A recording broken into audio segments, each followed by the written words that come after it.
Silakan.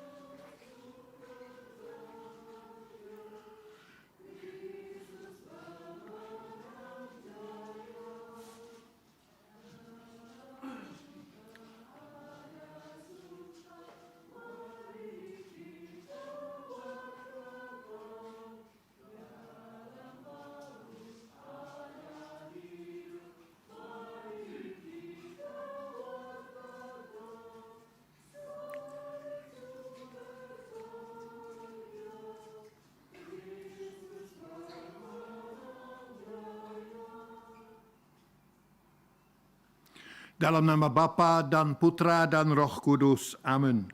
Semoga rahmat Tuhan kita Yesus Kristus, cinta kasih Allah dan persekutuan Roh Kudus selalu beserta kita, sekarang dan selama-lamanya.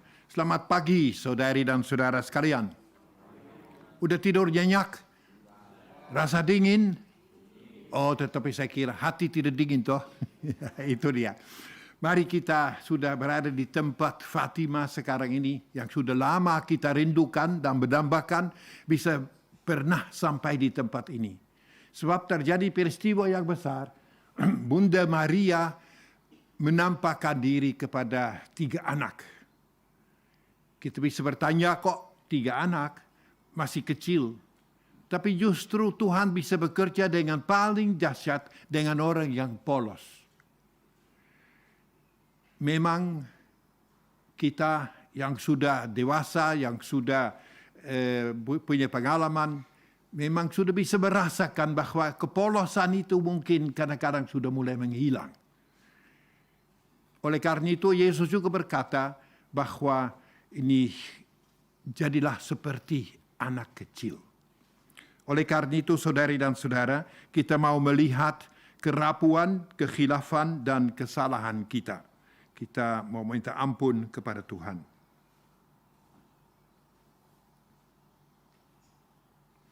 Saya mengaku kepada Allah yang Maha Kuasa dan kepada saudara sekalian bahwa saya telah berdosa dengan pikiran dan perkataan, dengan perbuatan dan kelalaian. Saya berdosa, saya sungguh berdosa. Oleh sebab itu saya mohon kepada Sankta Perawan Maria, kepada para malaikat dan orang kudus, dan kepada saudara sekalian, supaya mendoakan saya pada Allah Tuhan kita. Semoga Allah yang Maha Kuasa mengasihani kita, mengampuni kedosaan kita, dan mengantar kita ke hidup yang kekal. Amin. Tuhan itu baik. Tuhan jaga kita selalu dan senantiasa. Kita juga perlu mencari Tuhan. Oleh karena itu, Tuhan, kasihanilah kami. Kristus, kasihanilah kami. Tuhan, kasihanilah kami. Marilah kita berdoa.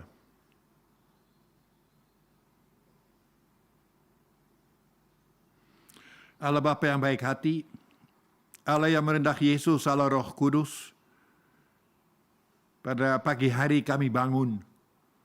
Kami datang ke tempat ini karena mau bersyukur dan berterima kasih.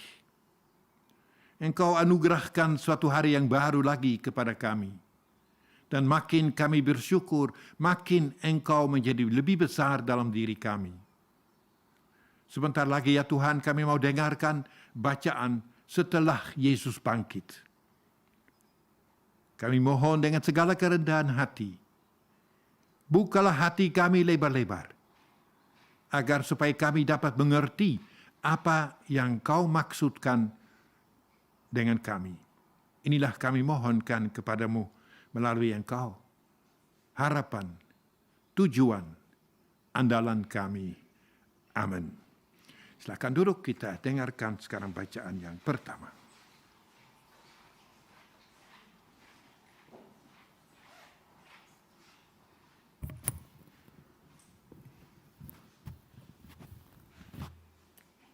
Pembacaan dari Kisah Para Rasul.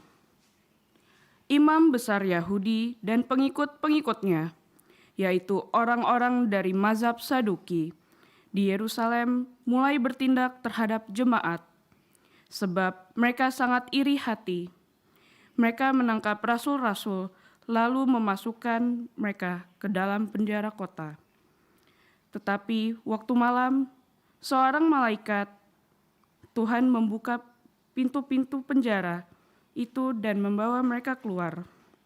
Kata malaikat itu, "Pergilah, berdirilah di bait Allah, dan beritakanlah seluruh firman hidup itu kepada orang banyak."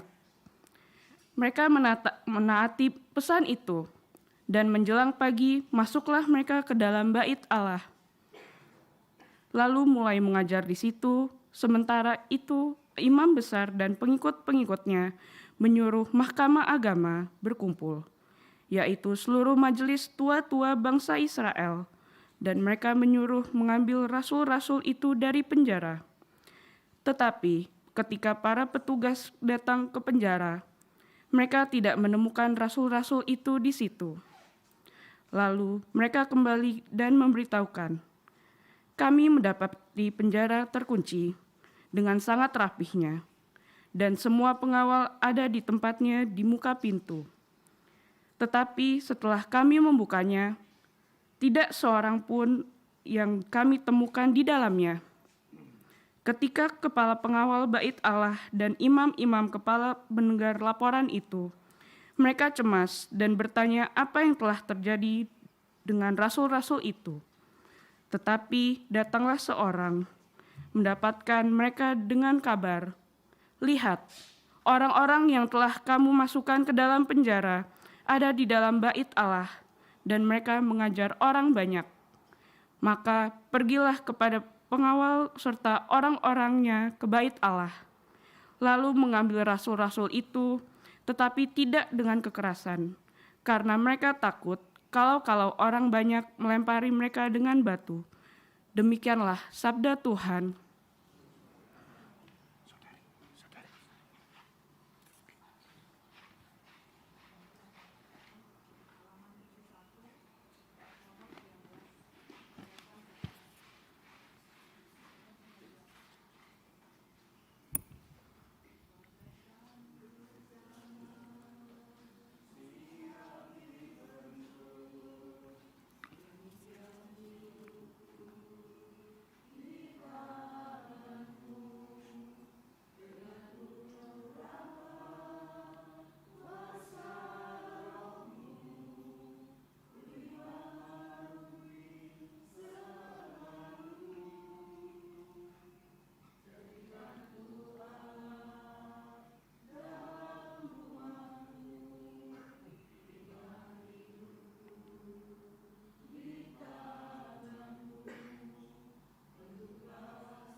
Tuhan sertamu.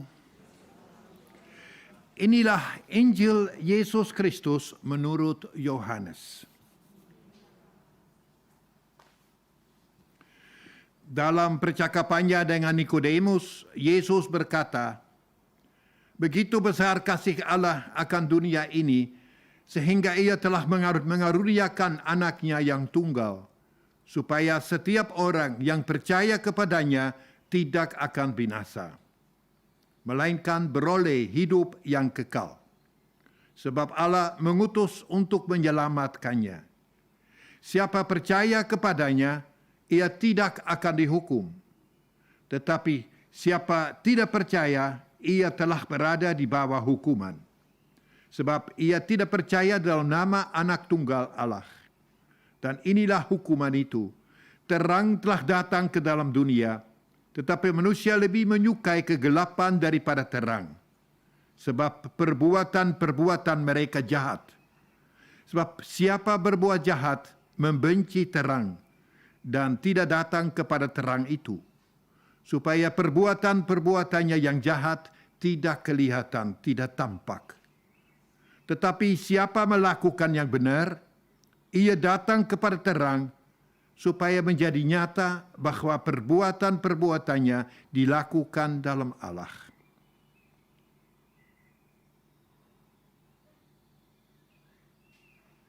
Demikianlah sabda Tuhan. Silakan duduk.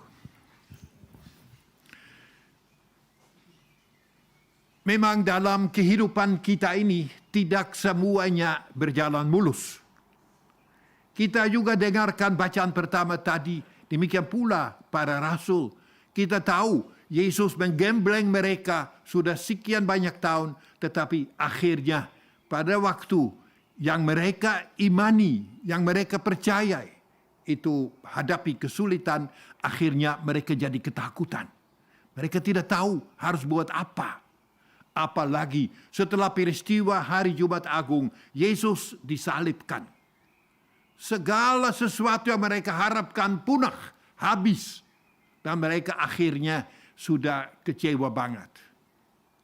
Tetapi ternyata Allah mempunyai maksud dan rencana dengan anaknya. Dan setelah dia itu mati tetapi bangkit, ternyata para murid itu, mereka itu betul-betul mulai membenahi dirinya sendiri. Dan seperti kita sudah dengarkan dalam bacaan pertama tadi, bahwa para murid yang takut, penakut besar, tidak berani itu untuk melangkah. Lalu akhirnya mereka dengan penuh semangat, mereka berusaha mewartakan kabar gembira. Biarpun mereka ditawan, mereka tidak menjadi takut. Coba bayangkan, ini dulu penakut besar, setelah dipenuhi oleh semangat Yesus, bukan sesuatu dari luar, mereka sudah yakini sungguh-sungguh. Akhirnya mereka mewartakan kabar gembira. Berani ditangkap, berani disiksa, masuk dalam penjara. Para rasul itu sudah mengalami suatu metamorfose. Mereka mengalami suatu perubahan itu yang besar. Karena mereka sudah mengunjah apa yang terjadi. Menjadi milik mereka.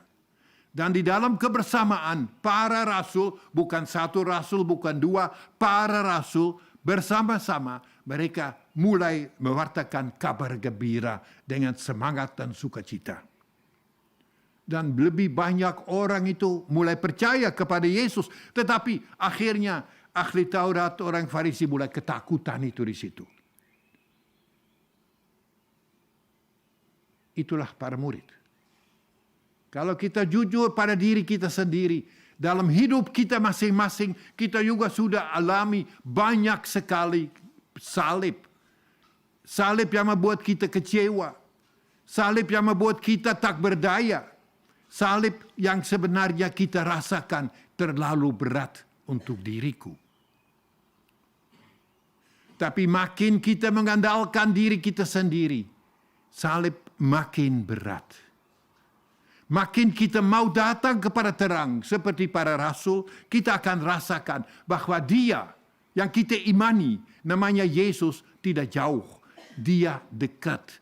Dia itu hadir di tengah-tengah kita. Kita datang ke Fatima ini. Kita membawa backpack kehidupan. Dan di dalam backpack kita kasih masuk segala sesuatu yang terjadi di masa lalu. Sehingga akhirnya backpack kehidupan kita menjadi makin berat. Makin rasa aduh ini karena banyak permasalahan yang kita hadapi. Nah kalau kita membiarkan backpack menjadi makin berat, akhirnya kita itu jadi capek. Akhirnya kita tidak kuat lagi. Dan sekarang di Fatima dimulai kita mau membuka backpack kehidupan kita. Ada banyak sekali hal yang terjadi. Dan saya yakin juga apa yang terjadi di masa lalu sudah ada yang menjadi sampah. Sudah lewat. Sudah itu kita sudah dikuatkan oleh apa yang terjadi. Tapi berani untuk membuka backpack, berani untuk melihat apa yang terjadi dalam kehidupan kita tidak mudah dan tidak gampang. Karena kalau kita lihat ada banyak sekali yang terjadi akhirnya mengakibatkan dengki, mengakibatkan hubungan menjadi makin tidak baik. Kalau kita harapkan bahwa ada mukjizat terjadi dalam diri kita, ada dua unsur yang sangat hakiki. Karena kita pasti harapkan mukjizat. Yang pertama, mungkin kita masih ingat itu semua orang lumpuh yang tak berdaya itu digotong oleh orang mau bertemu dengan Yesus. Tetapi banyak orang tidak bisa sampai Yesus. Akhirnya mereka naik ke atas, buka atap dan turunkan Yesus di depan. Turunkan si lumpuh itu di depan kaki Yesus. Lalu Yesus melihat iman mereka.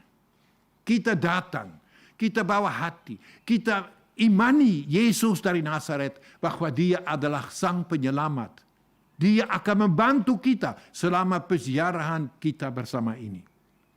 Kemudian si lumpuh itu di depan kaki Yesus, lalu Yesus bilang apa sama si lumpuh?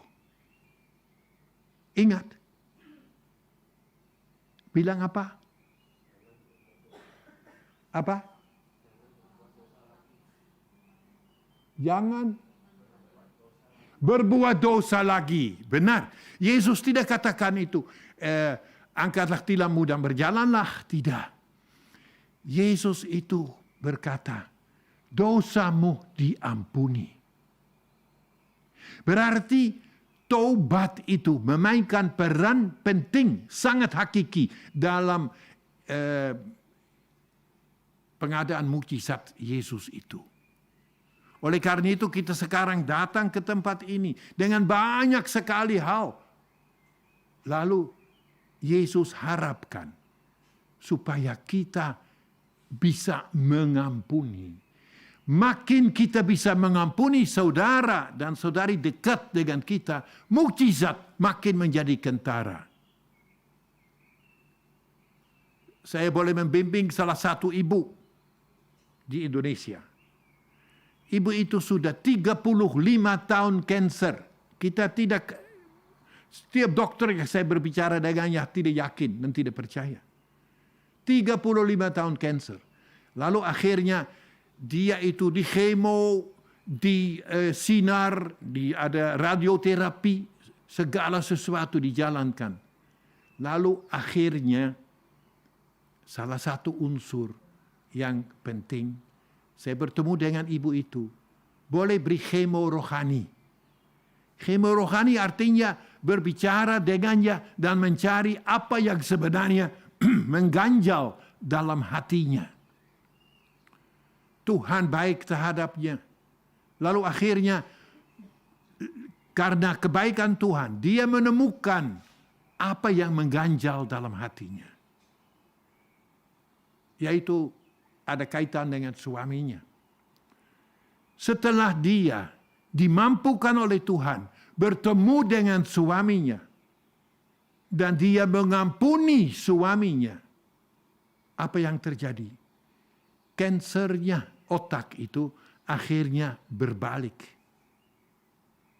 Ternyata dia itu pergi ke Singapura, dicek segala macam itu. Ternyata kanser itu berubah. Kita memang seringkali mengalami banyak sekali permasalahan. Karena kita, apa yang terjadi dalam kehidupan kita, kita menelan. Tetapi kita tidak mengolahnya. Sebenarnya kalau kita benar-benar mau mengolahnya, mukjizat terjadi dalam kehidupan kita ini.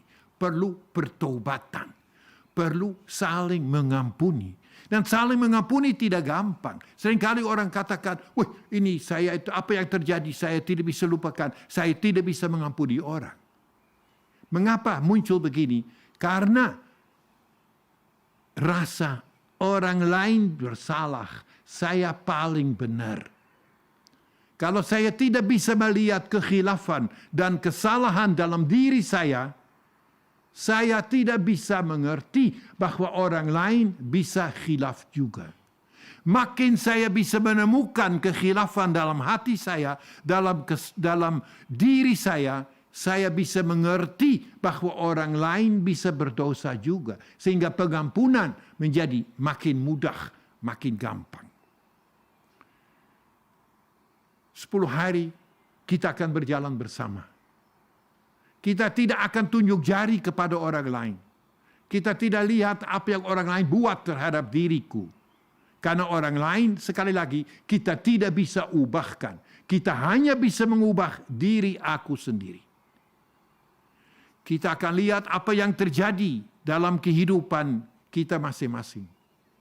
Lalu akhirnya kita cari kontribusi saya. Apa kontribusi saya sehingga masalah itu terjadi? Dan kalau kita sanggup menemukan kontribusi dari diri aku sendiri, Tuhan lapangkan dada kita, lapangkan hati kita, dan akan timbulkan. Kalau kita sungguh-sungguh melihatnya dan merasakan khilaf di situ, Tuhan akan mengampuni. Tuhan Maha murah, penuh belas kasih. Dia mau merangkul kita semua. Jangan kita biarkan suatu kesempatan emas. Seperti para rasul menata diri kembali setelah bertemu dengan Yesus yang hidup. Semoga kita juga menata kembali dalam peziarahan batin kita ini kehidupan kita. Sehingga setelah kita sampai Roma dan mau pulang ke Indonesia, kita dipenuhi oleh suatu semangat yang luar biasa. Seperti para rasul. Roh Kudus yang mengubah diri kita. Tapi syarat pertama, kita sendiri membiarkan Roh Kudus mengolah kita masing-masing. Jangan khawatir. Kita mencari keseimbangan kembali dalam kehidupan kita. Dialah akan menemani kita. Dalam saat-saat yang sulit. Dalam saat-saat yang kita rasa suatu kegembiraan yang besar. Kita mohonkan juga penyertaan Bunda Maria. Supaya Bunda Maria yang hidupnya juga macam-macam terjadi di situ. Banyak yang kecewa. Tetapi Bunda Maria, dia dalam itu Lukas dikatakan bahwa dia menyimpan segala sesuatu dalam hatinya. Bukan hanya itu, kalau gitu dari luka batin, dia juga itu merenungkannya. Dan kalau menyimpan sesuatu dalam hati, serta merenungkan yang kita mau buat sekarang ini, akan menjadi berkat. Semoga Maria menjadi sumber inspirasi dalam peziarahan batin kita ini. Rendah hati. Ada jalan silih. Saya harapkan kita akan menggunakan kesempatan. Oh, lutut saya sakit, tidak bisa. Oh, ini itu segala macam alasan kita bisa kemukakan. Saya hanya mintakan, mari kita cari waktu. Di ujung sana, kita itu berlutut di sana. Dari keangkuhan kita, dari kesombongan kita, kita turun ke bawah, berlutut saja. Lalu coba maju sedikit. Lalu kalau rasa tidak bisa, tidak usah lebih maju lagi. Sudah satu langkah sudah penting. Anda sudah merendahkan diri. Sudah itu rendah hati. Kalau itu bisa terus sampai di sini, bagus lagi. Tetapi kalau tidak bisa, jangan paksakan diri. Rasakan dalam hati. Merendah artinya apa? Amin. Marilah kita rayakan Ekaristi.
Terpujilah Engkau Tuhan Allah semesta alam, sebab dari kemurahan-Mu kami terima roti yang kami persembahkan kepadamu, hasil bumi dan usaha manusia yang bagi kami sekalian akan menjadi roti kehidupan. Terpujilah Allah selama-lamanya. Terpujilah Engkau Allah semesta alam, sebab dari kemurahan-Mu kami terima anggur yang kami persembahkan kepadamu, hasil pokok anggur dan usaha manusia yang bagi kami sekalian akan menjadi minuman rohani. Terpujilah Allah selama-lamanya.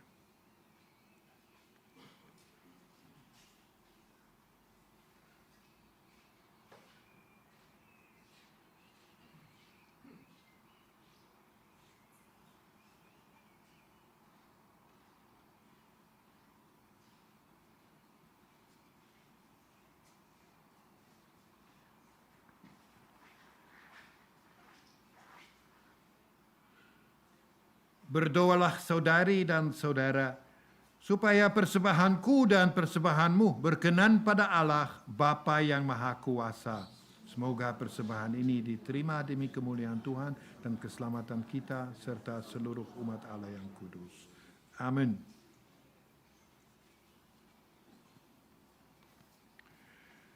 Tuhan bersamamu dan bersama rohmu. Marilah mengarahkan hati kepada Tuhan, sudah kami arahkan. Marilah bersyukur kepada Tuhan Allah kita, sudah layak dan sepantasnya. Sungguh pantas dan benar, layak dan menyelamatkan, memuji Dikau setiap waktu, Tuhan, tetapi teristimewa pada masa Paskah ini, kami memuji Dikau dengan lebih meriah, sebab Kristus Paskah kami sudah dikurbankan. Sebab dialah anak domba sejati yang menghapus dosa dunia. Dengan wafat ia menghancurkan kematian, dan dengan bangkit dia memulihkan kehidupan. Maka dari itu, dalam sukacita Paskah yang berlimpah, seluruh dunia di atas muka bumi bersorak-sorai. Demikian juga kekuatan surga serta para malaikat mengumandangkan madah kemuliaan bagimu, dan dengan tak henti-hentinya berseru, Kudus, kudus, kuduslah Tuhan, Allah segala kuasa, surga dan bumi penuh kemuliaan-Mu. Terpujilah Engkau di surga, diberkatilah yang datang dalam nama Tuhan, terpujilah Engkau di surga. Sungguh kuduslah Engkau Tuhan, sumber segala kekudusan. Maka kami mohon, kuduskanlah persembahan ini dengan pencurahan roh-Mu, agar bagi kami menjadi tubuh dan darah Tuhan kami, Yesus Kristus. Ketika diserahkan untuk menanggung sengsara dengan rela, dia mengambil roti. Dan sambil mengucap syukur, ia memecah-mecahkan roti itu, lalu memberikannya kepada murid-muridnya seraya berkata, Terimalah dan makanlah kamu semua. Inilah tubuhku yang diserahkan bagimu.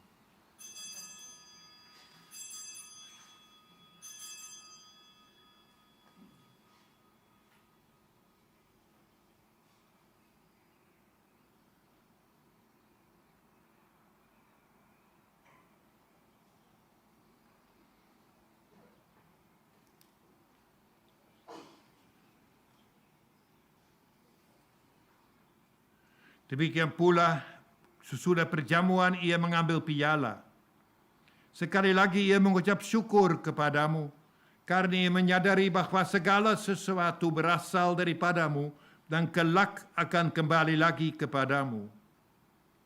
Kemudian ia memberikan piala itu kepada murid-muridnya seraya berkata, Terimalah dan minumlah kamu semua. Inilah piala darahku, darah perjanjian baru dan kekal, yang ditumpahkan bagimu dan bagi semua orang demi pengampunan dosa. Lakukanlah ini sebagai kenangan akan daku.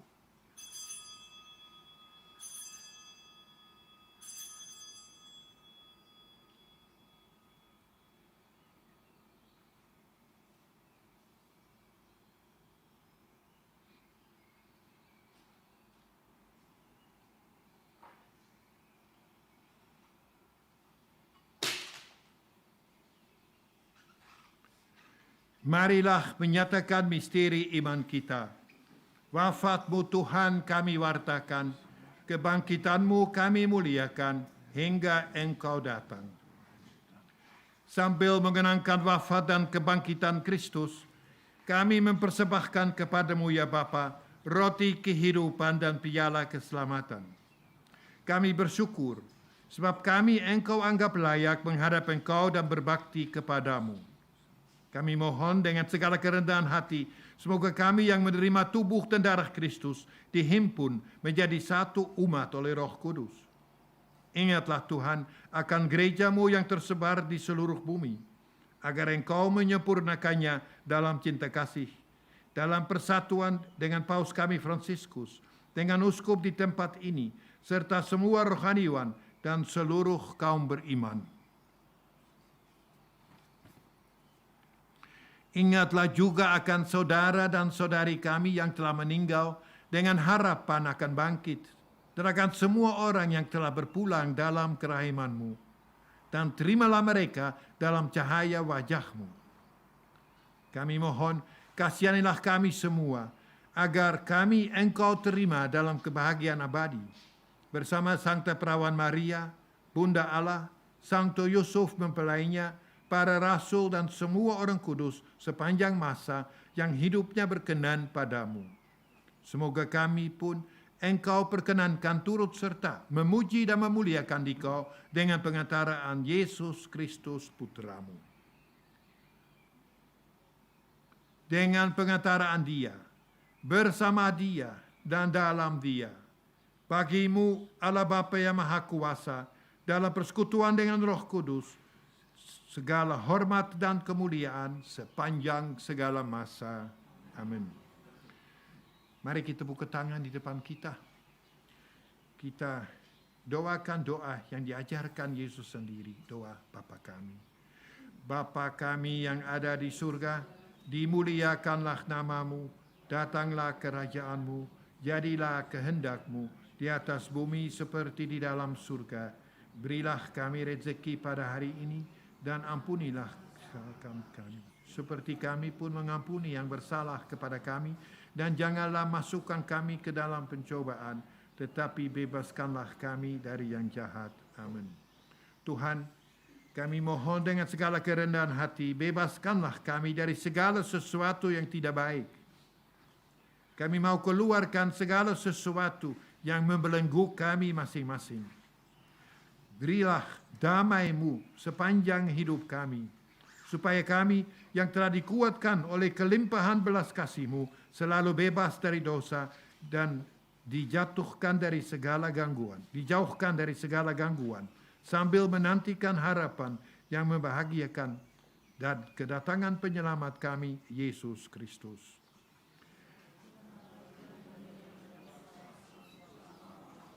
Tuhan Yesus Kristus, Engkau telah bersabda kepada para rasul-Mu, damai ku tinggalkan bagimu, damai ku berikan kepadamu. Jangan memperhitungkan dosa kami, tetapi perhitungkanlah iman gereja-Mu, dan berilah kami damai dan kesatuan sesuai dengan kehendak-Mu, sebab Engkau yang hidup dan merajai sepanjang segala masa. Amin.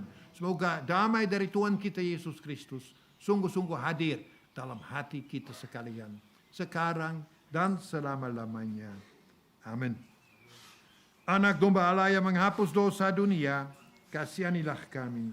Anak domba Allah yang menghapus dosa dunia, kasihanilah kami. Anak domba Allah yang menghapus dosa dunia, berilah kami damai.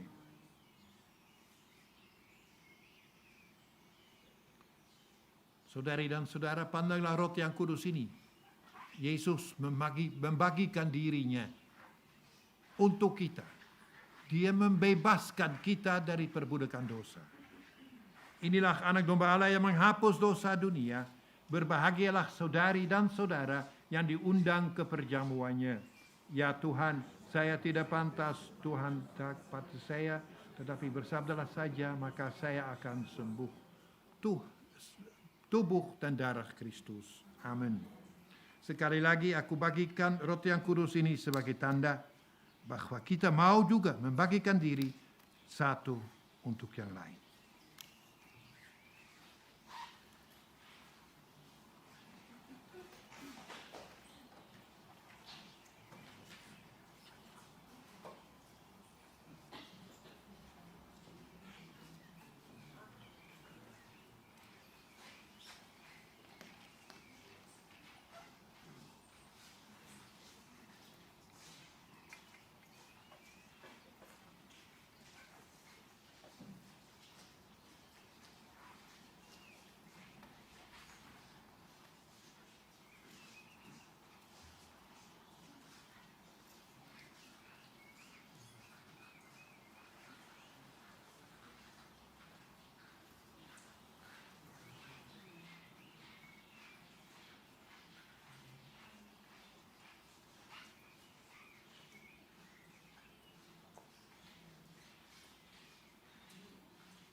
Marilah kita doakan bersama doa yang ada di halaman 47. Tuhan, jadikanlah aku pembawa damai. Bila terjadi kebencian, bila terjadi penghinaan, bila terjadi perselisihan, bila terjadi kebimbangan, bila terjadi kesesatan, bila terjadi kecemasan, bila terjadi kesedihan, bila terjadi kegelapan, Tuhan, semoga aku lebih ingin menghibur daripada dihibur, memahami daripada difahami, mencintai daripada dicintai. Sebab dengan memberi, aku menerima. Dengan mengampuni, aku diampuni.